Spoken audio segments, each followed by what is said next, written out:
J'espère que vous ne trouvez pas la route Vernier-Pokalanov trop longue.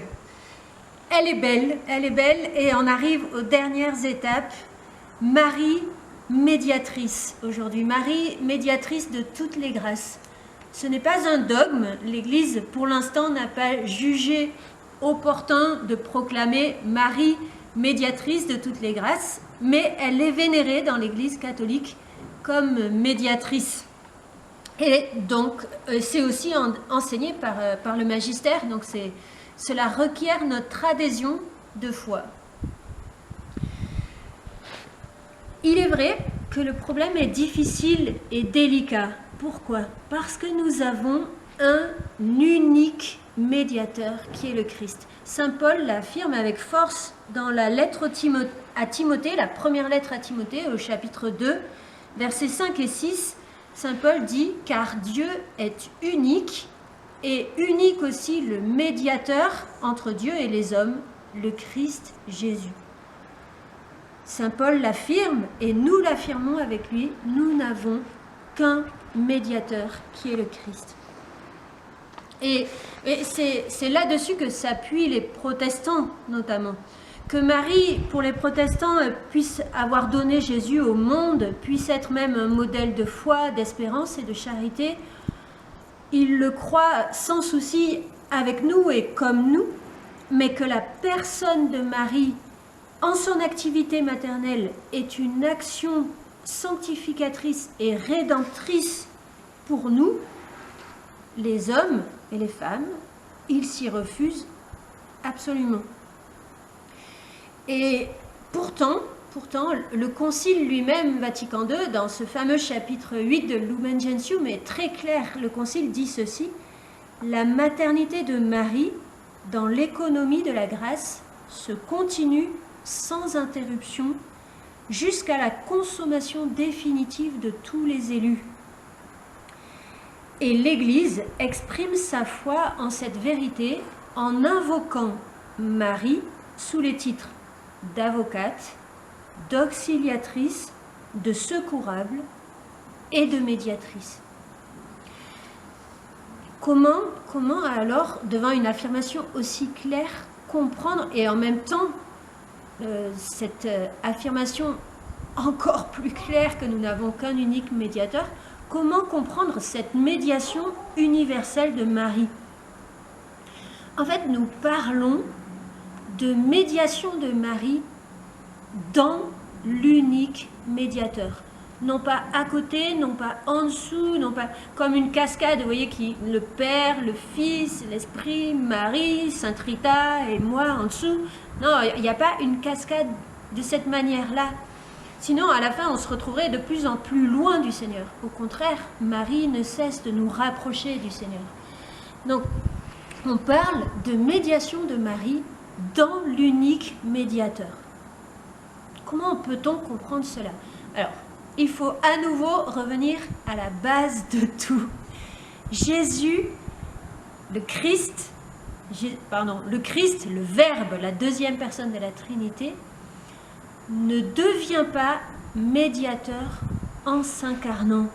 Il est médiateur en lui-même, mais il le devient pour nous au moment de l'incarnation. En fait, par l'incarnation, le Christ éternel se fait dans le temps, serviteur souffrant, souverain prêtre qui vient livrer sa chair et son sang pour nous sauver, nous pécheurs. Il ne le devient pas pour l'être en lui-même. Il le devient pour notre salut. Il le devient pour l'être en nous, dans notre condition de pécheur, que dans son amour infini, le Père veut ramener contre son cœur, comme sa brebis perdue et bien-aimée. Et c'est pourquoi cet amour qui se vit de toute éternité au sein du Père devient pour nous miséricorde. C'est le même amour, mais c'est le nom que l'amour prend au contact de notre péché. En prenant notre chair, le Verbe manifeste ce qu'il est déjà de toute éternité. il est don du Père par l'Esprit. Et c'est donc aussi du Père par l'Esprit en Marie que le Christ devient notre Christ, que le Seigneur devient notre Seigneur, que le Sauveur devient notre Sauveur, notre Rédempteur, notre Médiateur. C'est par Marie que le ciel descend sur la terre, dans la puissance du Saint-Esprit.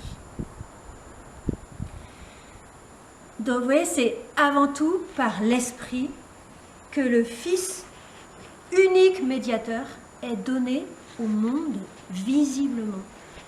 Et je vais m'arrêter sur cette médiation de l'Esprit, dans l'unique médiateur, qui va nous faire comprendre la médiation de Marie.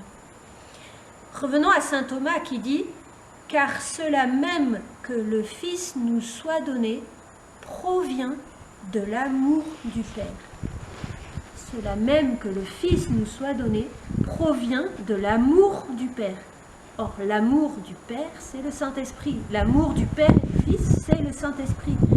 Donc, l'Esprit Saint est médiateur dans l'unique médiateur. Et c'est tellement vrai que la parole de Dieu dit « Nul sans le secours de l'Esprit Saint ne peut dire que Jésus est Seigneur. » Ou encore, c'est l'Esprit qui atteste à notre esprit que nous sommes enfants de Dieu. Celui qui me donne de reconnaître ma filiation, celui qui me donne de reconnaître le Christ comme Seigneur, c'est l'Esprit Saint. C'est bien l'Esprit du Christ qui est l'Esprit même du Père, qui vient sur les apôtres à Pentecôte, au Cénacle, et qui vient sur nous comme un autre paraclet, un autre défenseur. Jésus lui-même le dit, « C'est votre intérêt que je parte. Si je ne pars pas, le paraclet ne viendra pas vers vous. » L'Esprit Saint est médiateur d'amour. Il est un médiateur d'amour.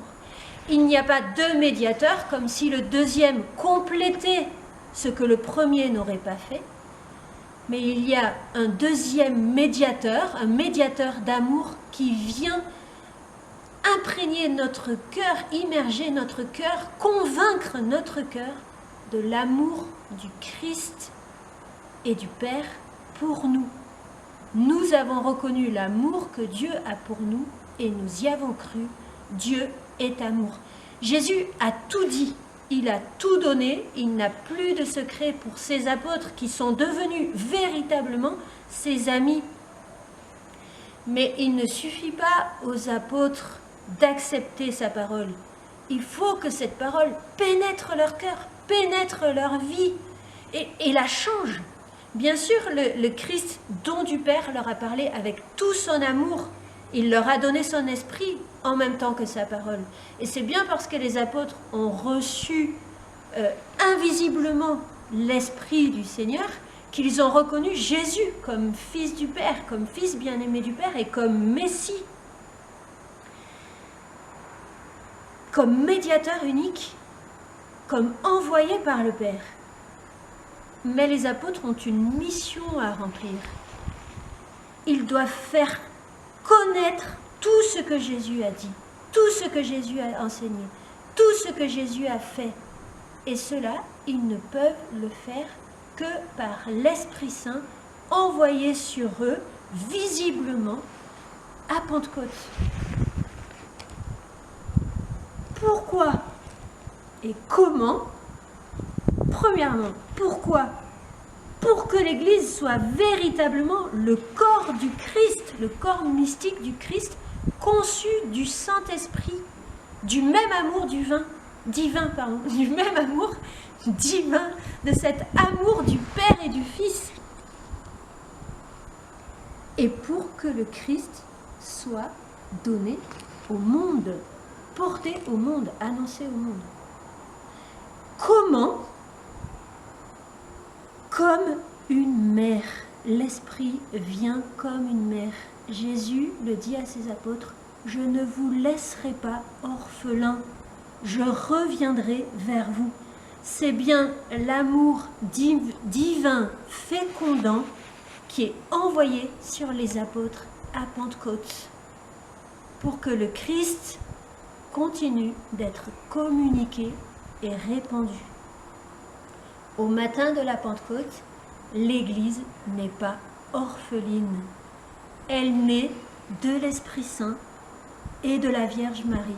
Comme lui-même, Jésus est né de l'Esprit Saint et de la Vierge Marie. Et vous voyez que l'Esprit Saint ne diminue en rien l'unique médiation du Christ. Au contraire, il nous la rend proche, il nous permet d'être unis à lui. Il nous permet d'être unis à l'unique médiateur.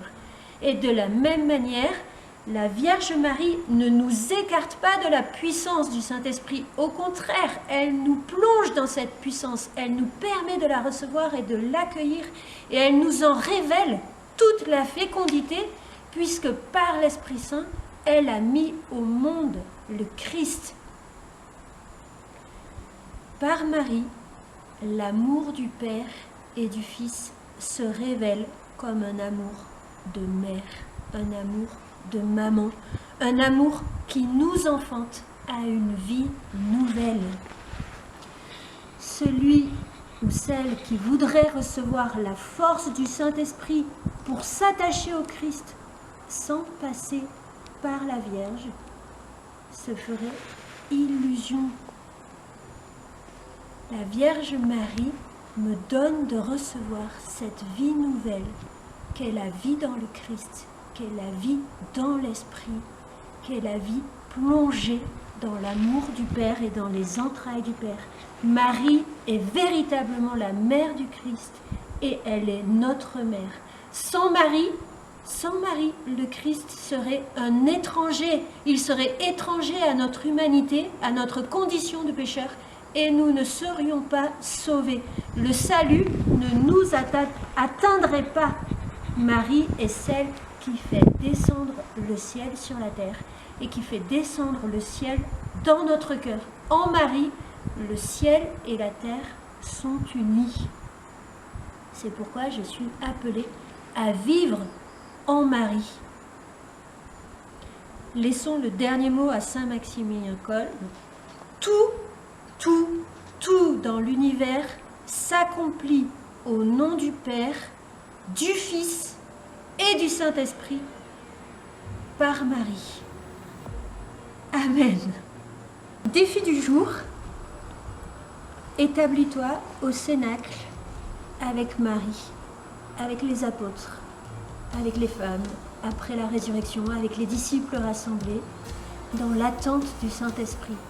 Et je t'invite à prier avec Marie, en Marie, par Marie, la séquence à l'Esprit Saint et le Veni Creator. Tu vas les retrouver sur Internet sans souci, j'imagine, mais prends ce temps. Saint Louis-Marie Grignon de Montfort dit « Quand l'Esprit voit Marie dans une âme, il s'y précipite. » Demande ce feu que Jésus brûlait d'allumer sur la terre. Établis-toi en Marie, demande à Marie de prier avec toi et en toi et accueille cette puissance du Saint-Esprit qui veut mettre le feu au monde.